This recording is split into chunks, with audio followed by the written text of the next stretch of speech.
سلام دوستان، امروز در دفتر کیهان میزبان آقای کامران فروغی هستم، پسر آقای کمال فروغی، بریتانیایی ایرانی تبار که در ماه مه سال 2011 در ایران دستگیر شدند و 2 سال بعد از اون به اتهام جاسوسی و نگهداری مشروبات الکلی به 7 سال زندان محکوم شدند. آقای کامران فروغی 41 ساله هستند و وقتی 3 سالشون بود از ایران خارج شدند و فارسی زیاد آشنایی ندارند و به همین دلیل این مصاحبه را امروز به زبان انگلیسی انجام می‌دهیم. Hello, Mr. Foroughi. Thanks for taking the time to be at Keyhan London office. Thank you very much, Bijan, for having me. First of all, tell us about your dad. What's the latest information that you have received from your sources inside or outside Iran? Sure. So my father is obviously 77 years old. Later this month, he will have his 2,000-day anniversary in Evin prison. He hasn't seen his family for over 5 years. He's had no visitors for over 5 years. Unfortunately, his health has deteriorated. He found out on about maybe 6 weeks ago that he has cataracts in his eyes. He was told then that not to worry, that the operation to fix the cataracts is very simple to do these days. You have one operation on one eye and then you wait and you recover and then you have an operation on the other eye. And the way the specialist was talking to him, he got the impression he would have this operation very soon. He's been asking every day inside Evin prison, and his lawyer has also been following up many times outside what's happened to this operation. Unfortunately, so far, our understanding is that no operation has yet been booked, and of course this makes us very worried, because the longer you leave it, the more the eyesight deteriorates, and the more risk that post-operation things will of course improve, but there is a risk that things never go back to the way they were, that you have permanent eyesight damage. Mm-hmm. And so this is something we're pushing very hard to have this operation as quickly as possible. How do you get your information about your dad? Does your lawyer, his lawyer, help you on that? Yes, actually, one good news of the last almost 2,000 days is that over 2 years ago now, in the summer of 2014, my father suddenly got the right to call us nearly every day. He calls me at home with my wife and 2 daughters, his 2 granddaughters, once a week on a Sunday morning. And he calls my stepmother, his wife for many years, in London, who lives in London. He calls her 6 days a week. Wow. So we get information directly from my father, and just to hear his voice, he sounds okay. We think he's being treated well ever since he's been speaking to us. Do you know where he is being held? My father, our understanding is that since we've had the telephone calls, and even since late 2013, that he's been held in Ward 350. In Evin? In Evin prison, yes. I was reading, material on the internet about your father. There's so many conflicting information that I would like to bring it up to you today, so maybe you can clarify some of them for us. Very happy to try my best. In one of the reports that I read, there was mention of reference to your father's position as an oil consultant working for Petronas, Malaysian national oil company in Iran, and that's when he was arrested. Was that correct information? Yes. So since 2004, my father has been working for Petronas as a sort of representative in Tehran for Petronas.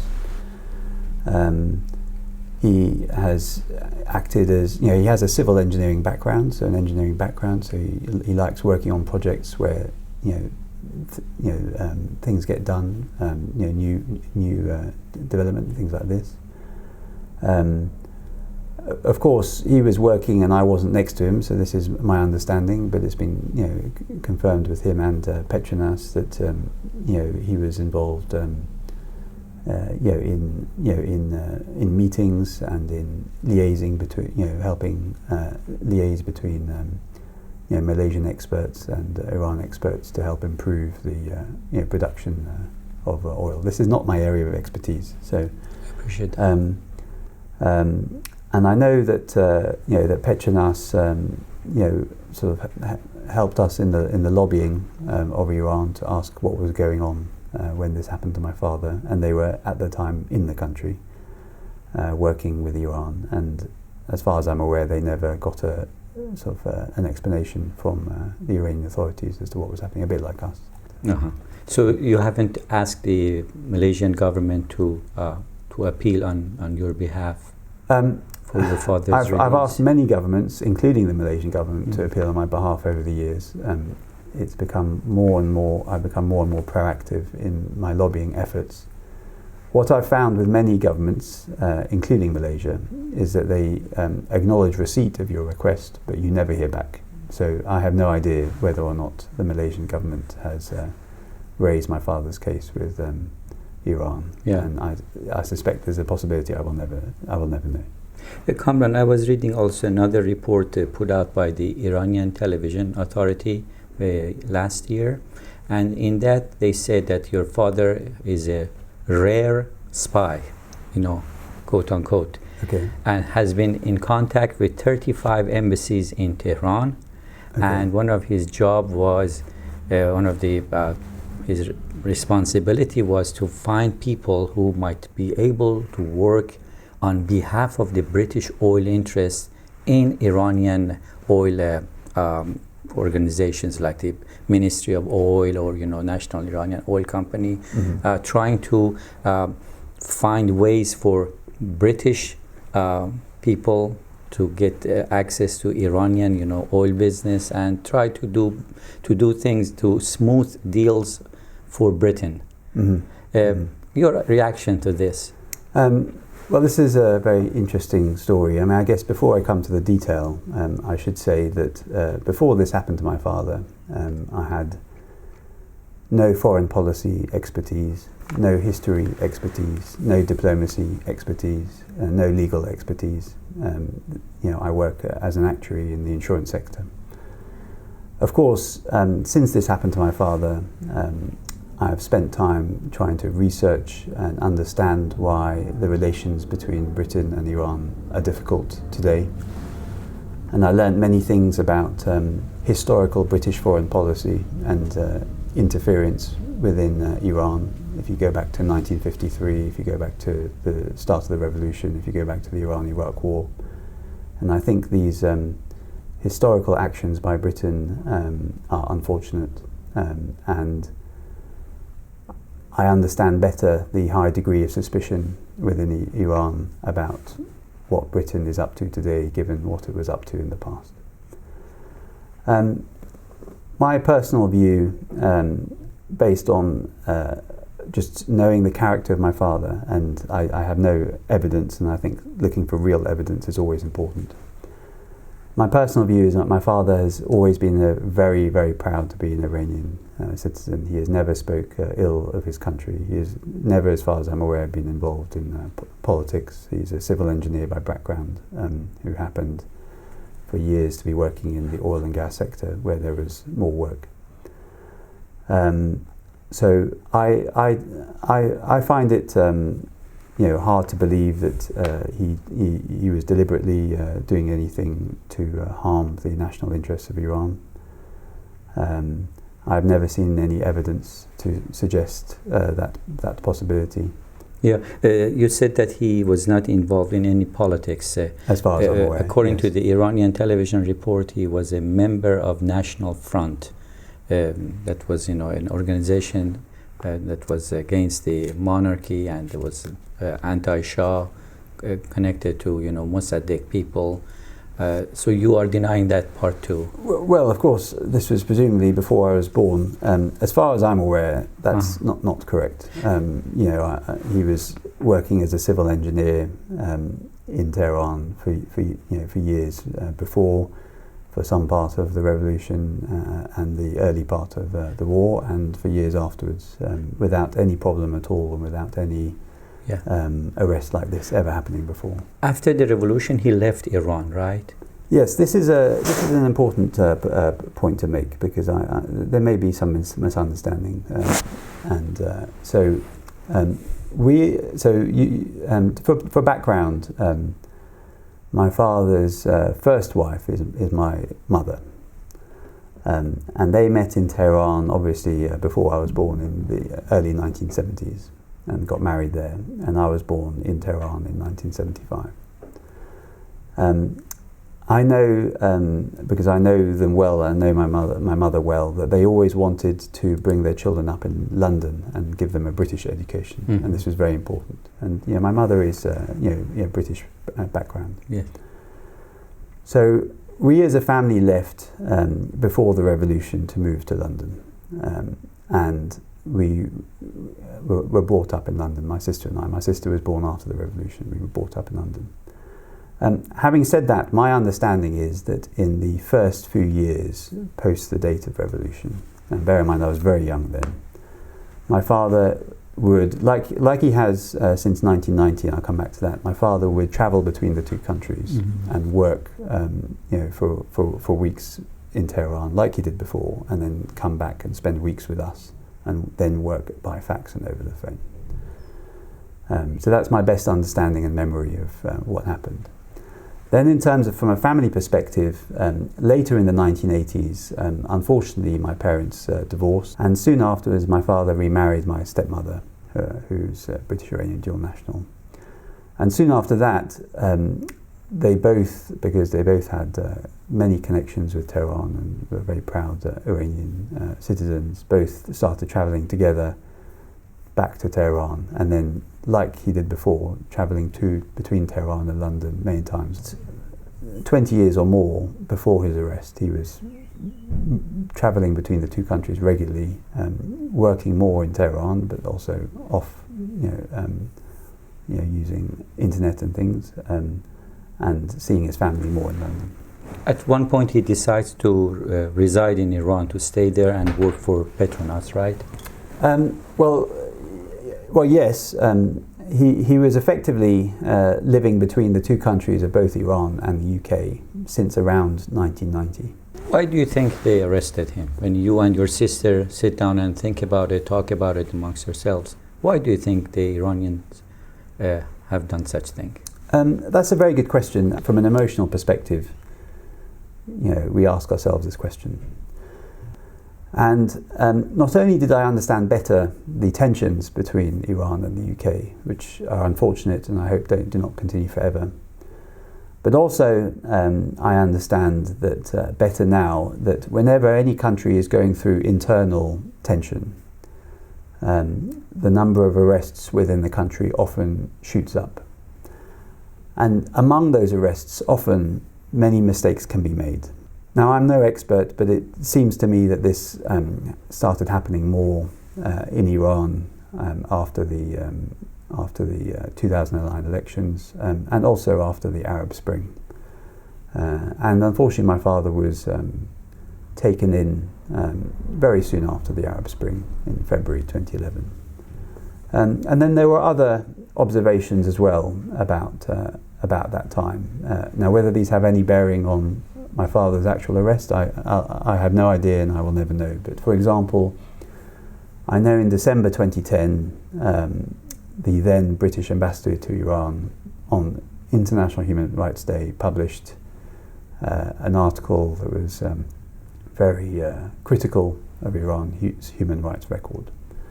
I found out that in April 2011, just 3 weeks before my father was taken, the European Union introduced human rights sanctions 359/2011 And my understanding is that these human rights sanctions were led by the UK. The UK was one of the most prominent bodies in the EU sort of driving these sanctions, which named a number of people and put sort of individual sanctions on those people.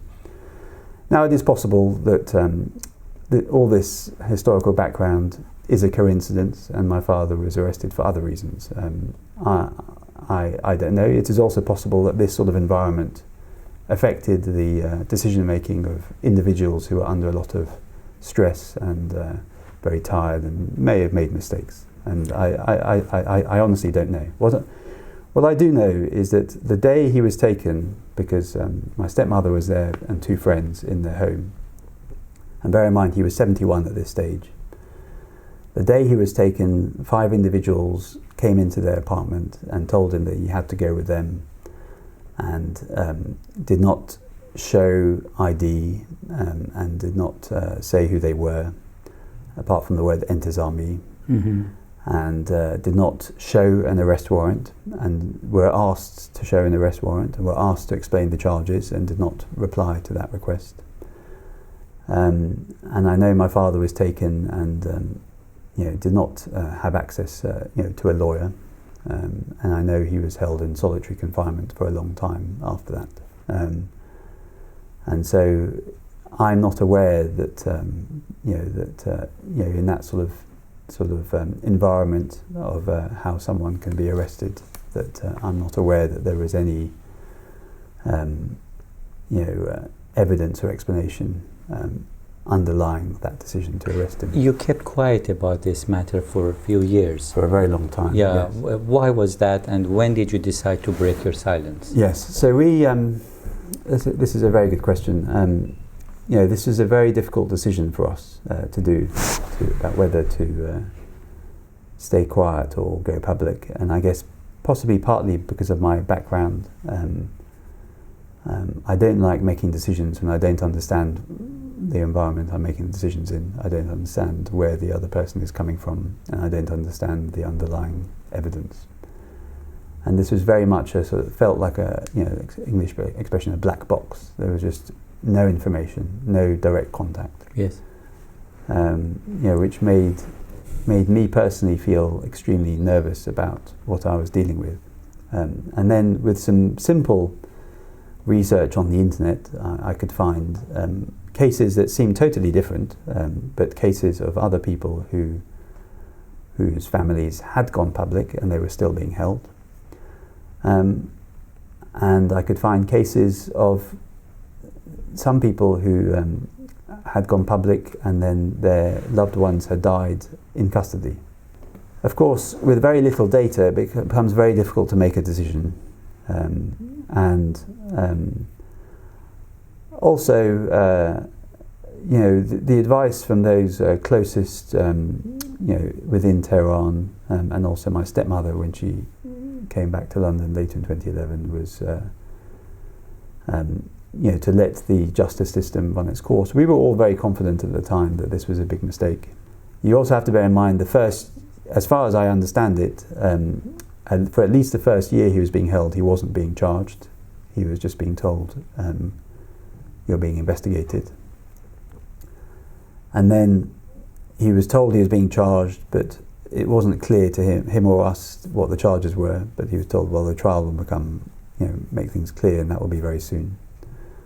And so there was always a very difficult decision, and we knew that once you go public, you can never reverse the decision. So it's a very important decision.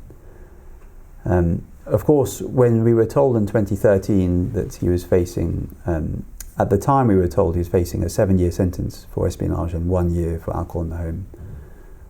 This came as a huge shock to us, particularly the espionage. I mean, he's admitted he's held alcohol in the home. He's never denied that, but he's always strenuously denied the espionage charge, and it's never been clear to us what the evidence was. This was a huge shock to us, and we felt that straight after a trial is not the best time tactically to go public. We found out the outcome of the trial something like of the order of 5 or 6 weeks before the presidential election. Was the lawyer present at the time of the trial inside the courtroom? As far as I understand it, my father's lawyer attended with him once in the courtroom, but my father was encouraged or forced, I don't know, to attend the courtroom several other times and be questioned by the judge several other times without access to his lawyer, without the lawyer being present. How long altogether you think this trial lasted? I don't know the exact details. My understanding is that he was brought before the courtroom a number of times. I'm slightly guessing, but something like 5 or 6, something like this, during the period January to March 2013. And that's my best understanding. But we have never seen any paperwork about what actually happened in the courtroom. And as far as I'm aware, no paperwork exists. So I don't think there is any written record of it seems like the Iranian officials have not made any public comment about your father's case. Well, this is, the Iranian authorities, to the best of my knowledge, have never said anything public about my father. I know you referred earlier to a Iranian media information that came out late last year, but as far as I'm aware, the Iranian authorities have never publicly even mentioned my father's name in any communication. They used the initials, by the way, in that television report. Okay. I read the transcript of it. Okay. It does not have the exact, name, but it's got the first initial of first name and last name of the father. Okay, that's good to know. I didn't know that. Yeah. My father was on the AFL clemency list for Nowruz of this year. So upcoming Nowruz? No, previous Nowruz, the last Nowruz. Oh. So 1395. So just over 6 months ago now. Yeah. And we were told this in early April, so maybe 2 weeks later. And we were told, as long as you don't tell anyone that he's, we often get these signals, if you don't tell anyone this has happened, then it will happen very soon. So we didn't mention this to anyone I didn't mention this to anyone publicly for maybe 5 or 6 weeks. But to be honest, each week that went by and he wasn't released on AF, I started realizing, this sort of thing had happened so many times before that I was thinking, well, I'm not sure this is really going to happen.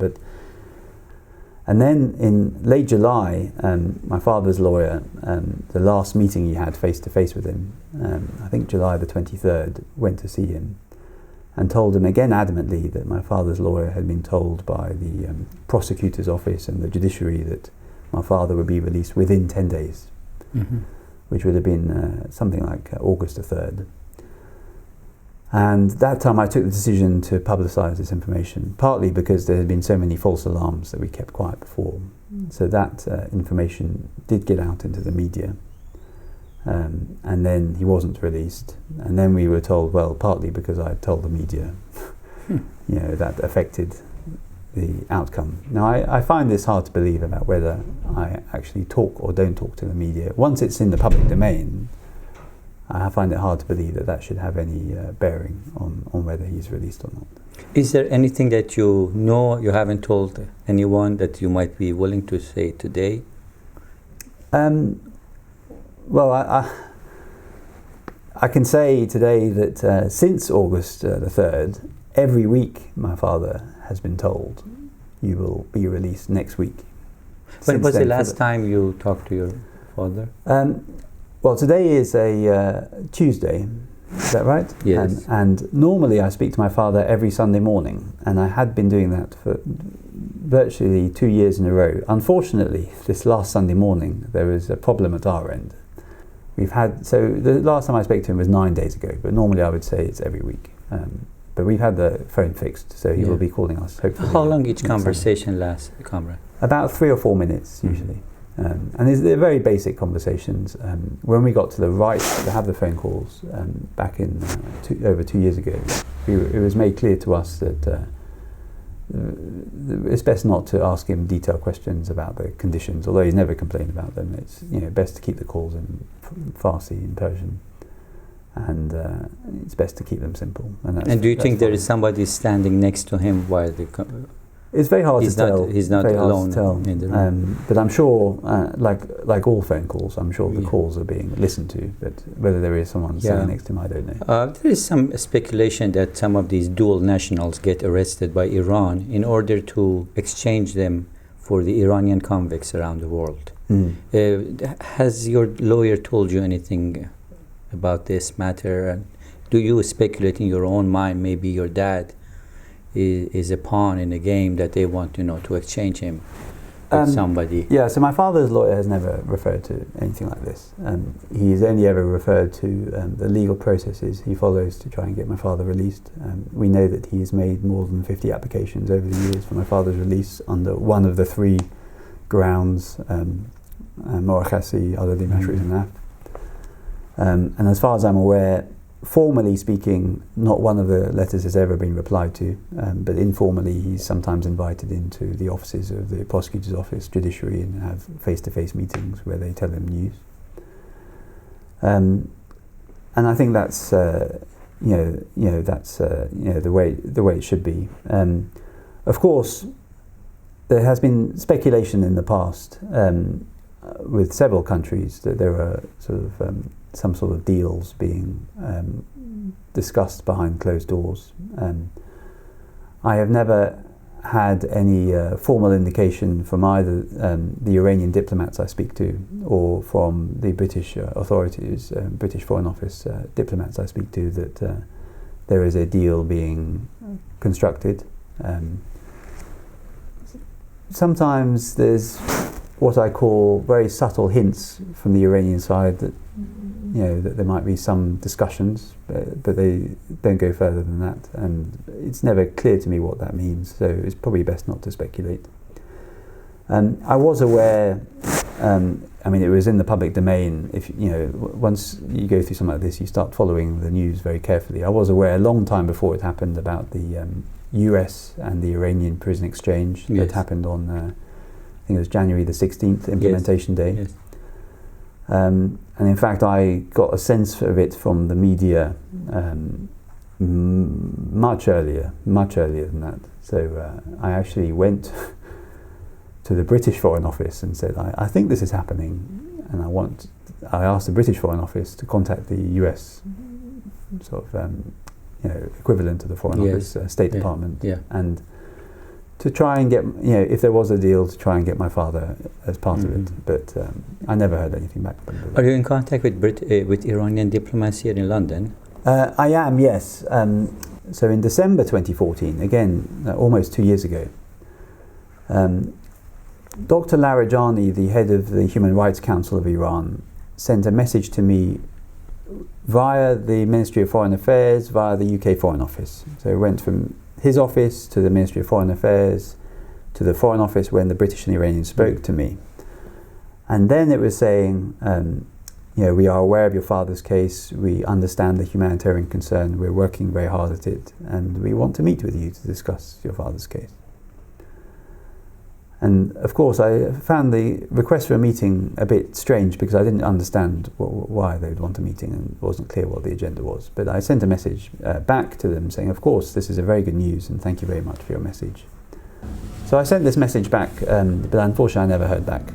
And as soon as the embassies were reopened, I was very pleased that almost the week after it opened, I had my first meeting.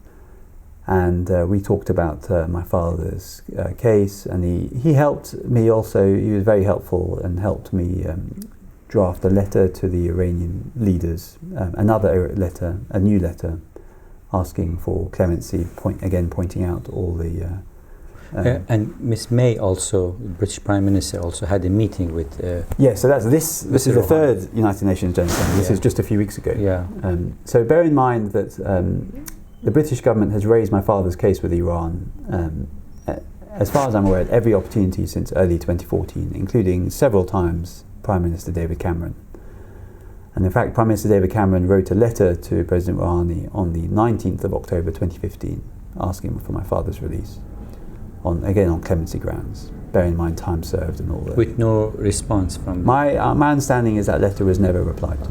Kamran, I'm sure you've been aware that the country of Oman, Sultanate of Oman, has been instrumental in some of these releases. Yes. Including yes. some Americans who were released, 3 hikers. Yes. And of course, Homer Hudfar. Yes. And there is speculation in the press that Sultan of Oman is putting up the money that they are asking Iranians as a bail for release of these prisoners. Some people call them hostages. Have you contacted the Sultanate of Oman authorities in London? Oman has been on my list for a long time. So I've asked a long time ago the Foreign Office. Well, my suggestion was to contact Oman. And he promised that they would go away and consider it carefully. Now the problem is, with all these requests I make of the Foreign Office, is almost all of them I never hear back. So I presume, but I don't know, I presume that they have contacted Oman on behalf of my father, but I don't know that as a fact. But you haven't contacted them directly? I think perhaps since Homer Hudfar was released maybe 2 weeks ago, I've realised that I need to, I think, make my direct contact as well. And even before that, we had some indirect contacts with Oman, but I never heard back. But I haven't myself contacted them. There is another British citizen being imprisoned in Iran, Ms. Nazanin Zaghari Radcliffe, and there are some, efforts to get her released too. Are you in contact with their family? Are you giving support to each other? Yes, regarding yes. The so I'm in regular contact with the family of Nazanin Zaghari Radcliffe. The British side of the family is Richard Radcliffe and his parents and his brothers and sister, I think from a humanitarian perspective, what has happened to them is extremely difficult, and I'm very impressed with how the whole family is handling it. Some people say you made a wise decision not going to Tehran to meet Dr. Larijani, because then you might have been in danger of, being taken in as a prisoner. Well, unfortunately, since this happened to my father, I've never understood what this is about. And my academic training has taught me that if I don't understand data, I need to be more cautious. Your father is being called the oldest prisoner accused of spying in Iran. Pretty soon it will be his 2000th day of captivity. Do you have any plans to publicize this matter? Yes. So we're very, very near his 2000th day, there's a couple of things. His 2000th day will be on Monday, the 24th of October, and on that day, I will be presenting a petition that I've organised since I went public to 10 Downing Street. So I will be on the steps of 10 Downing Street handing in the petition addressed to the Prime Minister of this country, United Kingdom, Theresa May, with over 217,000 signatures, and I'm very grateful to everyone who has taken the time to sign. Thank you very much. And if you haven't signed already, it can be found on change.org/free Kamal Foroughi, so it's quite easy to find. We will show it during this That'd broadcast. Be great. Thank you. And through that petition, I also sometimes write updates and messages to supporters and ask them to help with things. And actually, the day before, so the Sunday the 23rd, something will happen I haven't yet told the supporters yet, so you're one of the first to know, that Amnesty in their UK offices near Liverpool Street will be hosting an event between 4 and 6 p.m. Attendance is free, but you do have to pre-register, and if you search for Kamal Foroughi in 2000 Days in Evan, you will find it. And at that event I will be speaking at, and someone from Amnesty will be speaking at, and we will also be doing some letter writing, letters both directly to Iranian authorities asking for my father's release and good medical treatment, and also to members of parliament. Each individual can write to their own members of parliament and ask them to help. So we'll be doing these sorts of activities that day, and so if you want to come to that, anyone is very welcome. They can just sign up on the Amnesty website. Kamran, before we close this conversation, your dad has categorically denied all the charges, I assume. Is that correct? Well, there's two charges. There's espionage and possessing alcohol at home. Alcoholic, yes. He's always admitted to possessing alcohol at home. He had alcohol in his home. But the much more serious charge, bear in mind that was 1 year, the much more serious charge with a 7-year sentence is espionage. And he has always strenuously denied the espionage charge. Absolutely. Okay, at the end of this interview, would you like to say a few words in Persian? It's always a challenge to speak Farsi, but I will give it a go. خواهش میکنم پدرم را پدر بزرگی را آزاد کنید. خواهش میکنم. پدرم خیلی پیر است، خیلی مریض است. خواهش میکنم پدرم را آزاد کنید. خواهش میکنم. سپاسگزارم از شما کامران فروغی که وقتتون رو در اختیار من گذاشتید برای انجام این گفتگو.